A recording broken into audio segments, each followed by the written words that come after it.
The gospel of Jesus Christ. The gospel is Well, I would say the gospel is a story. the fact that Jesus Christ came to this earth, was born in a manger as a baby. It's the story of why we live the way we live. He was crucified on the cross. He gave his life for the sins of mankind. God died for all man's sins. It's the reason behind the way I live, the way that I live. In order to be saved, we have to believe on Him, and we can't get to God any other way but by Jesus. Justification is like how He already did all of the work. Like, we don't have to work for it. We're justified through Him. He did the work, and we just have to accept it. I'm still guilty of my sins, but I don't need to pay for them. I guess I'm trying to... Is that...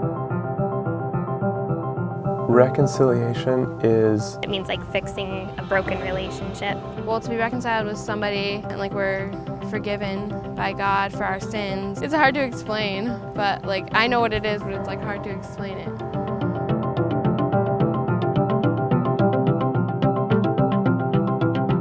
The gospel is one of those terms that I think most Christians think they understand until somebody puts them on the spot and asks them to define it. And then perhaps there's frustration or gathering of spiritual words and throwing them at the question, trying to look respectable, but in their heart they know that they just can't define it. Sometimes it's because the words are big and hard to explain. Sometimes it's because they've never taken the time to understand it for themselves. But regardless, we must understand the gospel. The death and the burial and the resurrection of Jesus Christ is good news for sinners that need a relationship with God.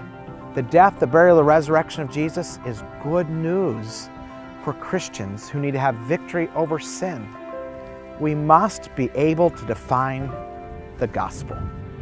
So that's why we're doing this video series, to help Christians understand, believe, and share the gospel of Jesus Christ.